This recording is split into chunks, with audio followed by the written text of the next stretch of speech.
Hello बच्चों, कैसे हैं आप।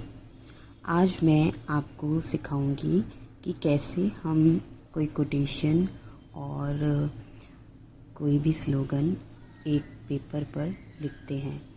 बच्चों को बहुत दिक्कत आती है इस चीज़ के लिए कि हम किसी बड़ी शीट पे 2 लाइन 4 लाइन की कोटेशन या स्लोगन को कैसे डिवाइड करें और किस तरह से हम अक्षरों को, वर्ड्स को फॉर्म करें।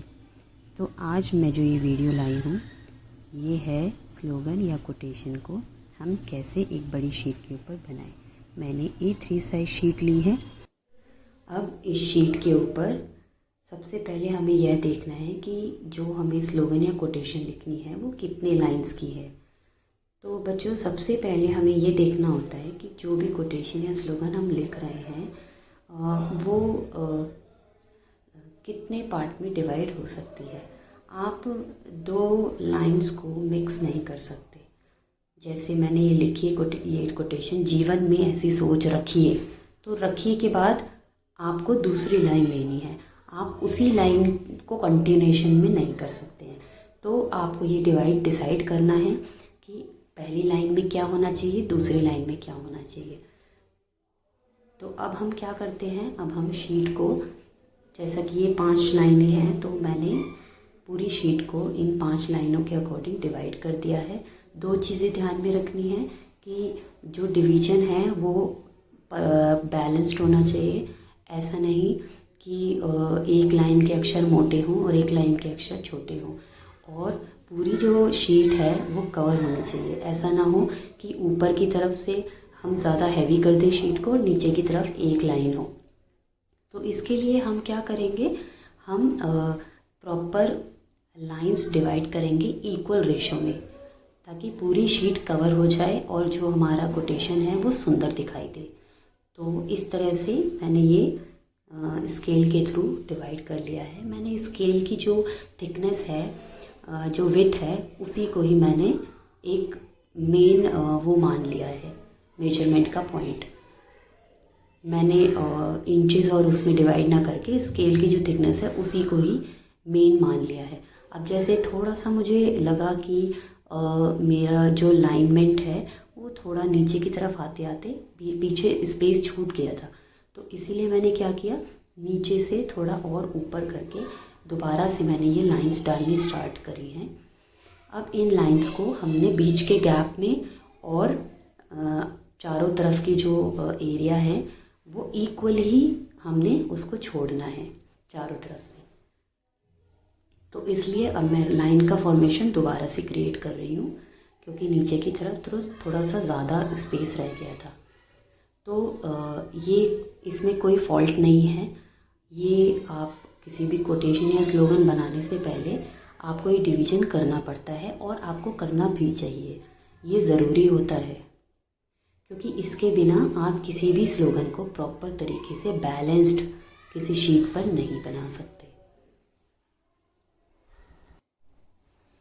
अब ये मैंने ऑलमोस्ट प्रॉपर तरीके से अपनी जो लाइंस हैं उनको डिवाइड कर दिया है, और इनके बीच में मुझे कन्फ्यूजन ना हो कि मुझे कौन सी लाइंस में लिखना है, इसके लिए मैंने एरो लगा दिए हैं, जिससे मुझे ये ध्यान रहे कि मुझे इन लाइंस के अंदर लिखना है।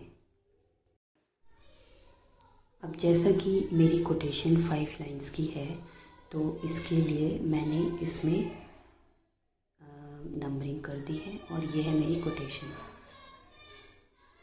तो मैंने पहले से ही कोटेशंस को डिवाइड कर लिया था कि एक लाइन ये 5 लाइन में आनी चाहिए, 4 लाइन में नहीं या 6 लाइन में नहीं। तो अब मैं चिज़ल मार्कर से, जो कि बहुत ईज़िली अवेलेबल होता है, उससे इस कोटेशन को लिखूँगी। बट उससे पहले हम क्या करेंगे, एक रफ़ आइडिया लेंगे, क्योंकि ऐसा भी हो सकता है कि हम स्टार्ट थोड़ा एज से कर दें और जाते जाते वो पीछे स्पेस ज़्यादा रह जाए। तो इसके लिए हमें थोड़ा सा एक रफली आइडिया लेना है कि हम कहाँ से स्टार्ट करेंगे और हमारा एक सेंटेंस एक लाइन में कहाँ पे फिनिश हो रहा है। तो ऐसे पूरा कोटेशंस हमको लिख लेना चाहिए।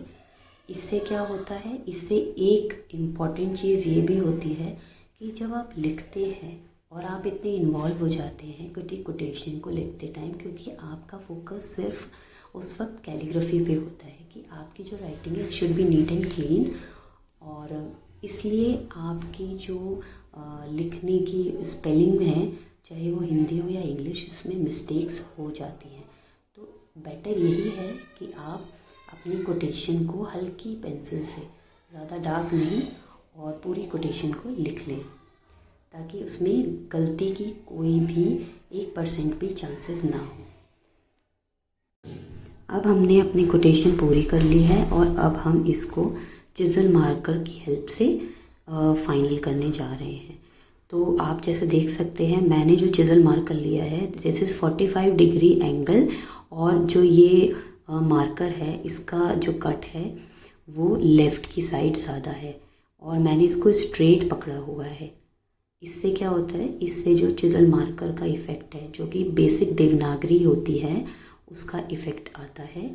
और इसमें आपको डबलिंग नहीं करनी, कुछ नहीं करना, बस आपने लिखते जाना है।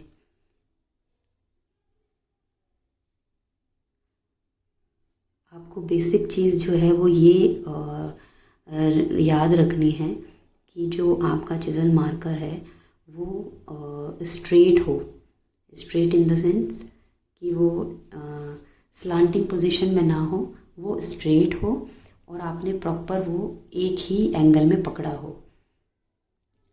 जो आप देख सकते हैं चिज़ल का जो एंगल है वो किस तरह का है, उसी तरीके से आप देवनागरी या ये कह सकते हैं हिंदी की राइटिंग लिखते हैं।